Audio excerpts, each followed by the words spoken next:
말씀 속에 유익이 없는 것과 유익이 있는 것을 가르쳐 줍니다. 모두가 유익이 없는 것은 행하지 마시고 유익이 있는 것을 행함으로 복되시고 영광스러운 인생들이 다 되시길 예수 그리스도의 이름으로 축원합니다. 사도께서는 유익이 없는 것을 얘기를 합니다. 23절에 보면 유익이 없는 것, 근데 유익이 없는 것을 정도를 말하기를 유익이 조금도 없다고 얘기를 합니다. 조금도 유익이 없는 것, 그거 첫 번째로 자의적 숭배입니다. 천사를 섬기고 그러는 건 유익이 전혀 없습니다. 그러니까 이 첫 자의적 숭배, 이거 유익이 없고요. 두 번째 겸손이라고 말하는데 겸손은 유익하죠. 근데 여기서 이 그냥 겸손이 아니라 꾸며낸 겸손, 18절에 그걸 얘기를 하고 있어요. 그러니까 거짓 겸손입니다. 그 겉과 속이 다른 그런 겸손이에요. 이것은 꾸며낸 겸손은 조금도 유익이 없습니다. 세 번째, 조금도 유익이 없는 것, 몸을 괴롭게 하는 것입니다. 자의적 고행이라 할 수 있는데 수도원, 중세 수도원에서 많이 유행했던 겁니다. 지금도 스스로 몸을 괴롭히는 그러한 고행을 하는 그러한 공동체들이 있는데, 이거는 사도는 조금도 유익이 없으니까 하지 말라고 이렇게 권합니다. 그러면 성도에게 진짜 유익한 게 뭐냐? 이 육체를 따르는 것을 금하는데 진짜 유익한 것, 그거는 경건입니다. 이 경건에 대해서 가장 잘 정의하신 분은 예수님의 동생 야고보입니다. 야고보는 하나님 아버지 앞에서 정결하고 더러움이 없는 경건은 이렇게 말씀합니다. 경건은 첫째가 뭐냐? 고아와 과부를 그 환난 중에 돌아보고, 고아와 과부, 약자들이죠. 꼭 고아와 과부만을 이렇게 지칭하기보다는 이제 이스라엘에게는 3대 약자가 있었는데 오늘날 우리 주변에도 약한 사람들이 있어요. 독고 노인들, 남자도 거기에 포함이 되죠. 그리고 지난 화요일에 우리가 교역자회를 하는데 한 분이 오셨어요. 근데 그분이 오셔가지고, 근데 좀 초췌하세요. 남자분이신데, 근데 그분이 여기서 반찬을 만들어 주는데 반찬을 좀 해줄 수 있겠느냐, 그런 걸 했는데 그 전달을 잘 했나요? 네. 해드리기로 하셨어요? 이숙 집사님. 안 들려. 그래요. 잘했습니다. 꼭 해드리셔야 될 것 같으대 보니까.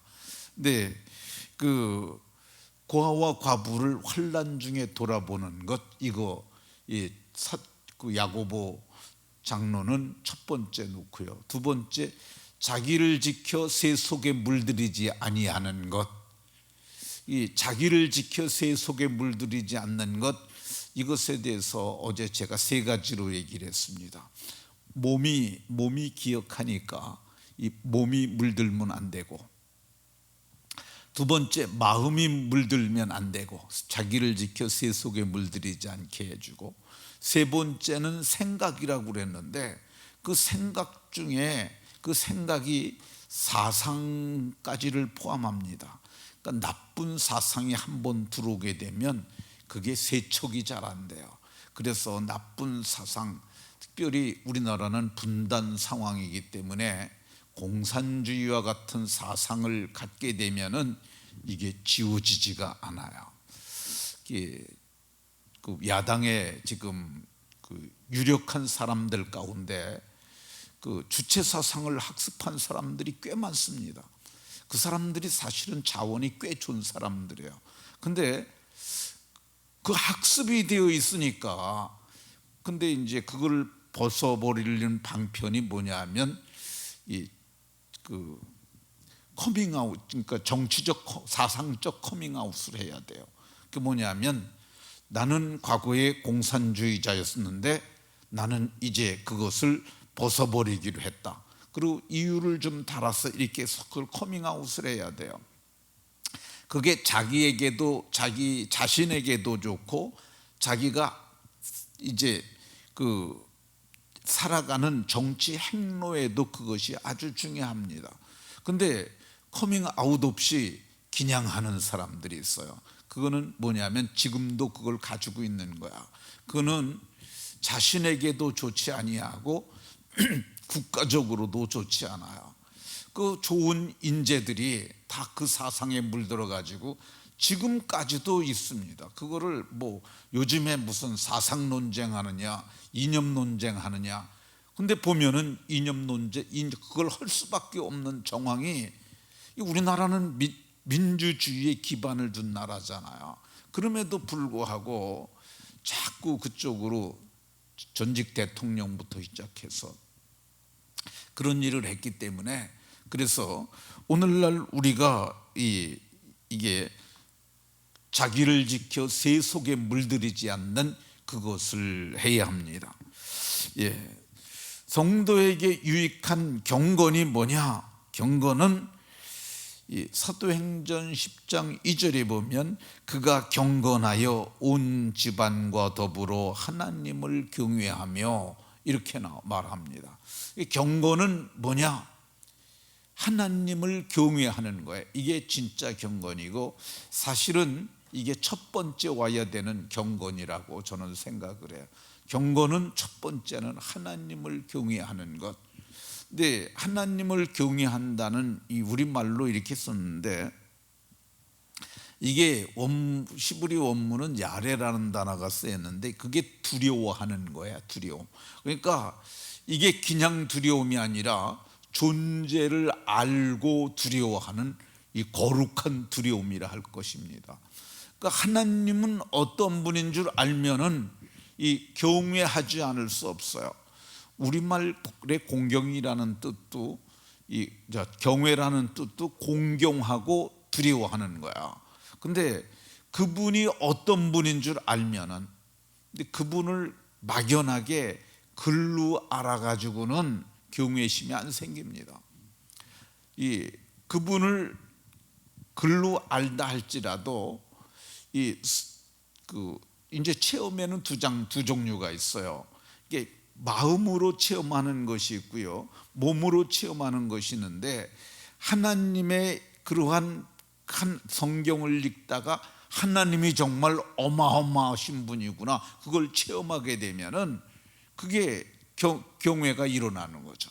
그리고 하나님의 실제적으로 임재 체험과 같은 그걸 신적 조우라고 말할 수 있는데, 하나님을 대면하는 이런 것들이 일어나야 돼요. 그러니까 조우라는 말이 원래 군사적 용어인데, 이 적들이 있는 진지를 시찰하다가 적을 정면으로 얼굴을 마주대하는 거, 이걸 조우라고 그래요. 근데 마찬가지로 하나님을 그렇게 조우하는 거죠. 그거를 갖다가 성경에서 가장 리얼하게 표현한 부분이 그 야곱이 야복강 나루에서 하나님을 야복강에서 그가 밤새도록 씨름했는데, 그걸 두고 그 성경이 창세기를 기록한 기자가 뭐라고 그러냐, 하나님을 대면하여 보았다고 그럽니다. 이게 신적 조우를 하게 되면 경외심이 생깁니다. 근데 진짜 경외심을 갖게 되면 어떤 일이 일어나느냐, 이게 이 고넬료가 그가 경건하여 온 집안과 더불어 내가 하나님을 경외하는 걸 자녀들이 보고, 그리고 종들이 보고, 주인이 경외하시는 그분을 나도 경외하는 것이 맞다. 온 집안을 끌고 가는 거야. 이게 진짜 이 경외, 그게 경건이라고 얘기를 할 수 있습니다. 그러니까 교회에서는 잘 믿는데 집에서는 이게 잘 안 믿고 그러면 안 돼요. 그게 똑같아야 돼요. 그래서 보면 자녀들이 아버지가 하는 것 보고 어머니가 하는 것 보고 이게 자녀들이 잘 부모님이 믿는 하나님을 잘 믿을 수도 있고 안 믿을 수도 있습니다.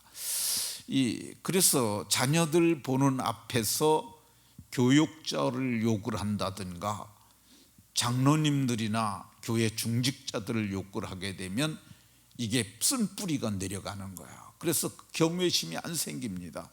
아유, 아버지 말씀하는 거 보니까 목사님도 틀렸어. 아유, 어머니 말씀하시는 거 보니까 우리 교회 권사님들도 다 틀렸어. 이렇게 되게 되면 애들에게 쓴뿌리가 내려가서 애들이 신앙생활을 제대로 못합니다. 근데 오늘 고넬료를 성경 사도행전 10장에 보면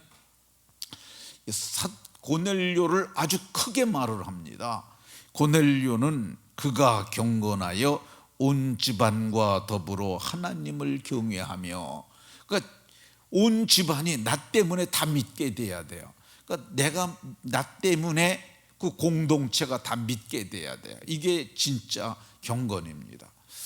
그렇게 하는 사람들은 정말 훌륭한 경건의 사람이라고 할 것입니다. 그러니까 경건은 영향력이 있는 거예요. 내가 이렇게 잘 믿으면 주변 사람들도 잘 믿는 거죠. 저희 요양원에는 이제 거의가 다 믿는 사람이에요. 직원들이 그러하고, 그리고 거기 들어오시는 분들도 제가 늘 기도하는 게 뭐냐면, 믿지 않는 분들도 여기 와서는 다 믿고 천국에 들어가게 해달라고 그렇게 기도를 하거든요. 그러니까 제가 거기서 그래서 요양보호사님들에게도 말을 함부로 잘 안 해요. 그리고 항상 저도 이제 이게 다 보고 있다는 생각을 갖기 때문에 그랬었는데, 지금까지는 어쨌든 직원들끼리도 보면은 가족처럼 지내요. 저는 그게 좋은 예라고 생각이 되는데, 우리가 자기가 리더로 있는 그 공동체를 변화시킬 수 있어야만 이게 진짜 경건이라고 얘기를 할 것입니다. 말씀을 마치도록 하겠습니다. 성경은 이 경건이 우리에게 유익이 많다고 얘기를 하고 있습니다. 금생과 내생에서 약속도 있다고 말합니다. 모두가 유익이 없는 쓸데없는 것 하지 말고 유익한 것을 행함으로 복이 다 되시기를 예수 그리스도의 이름으로 축원합니다.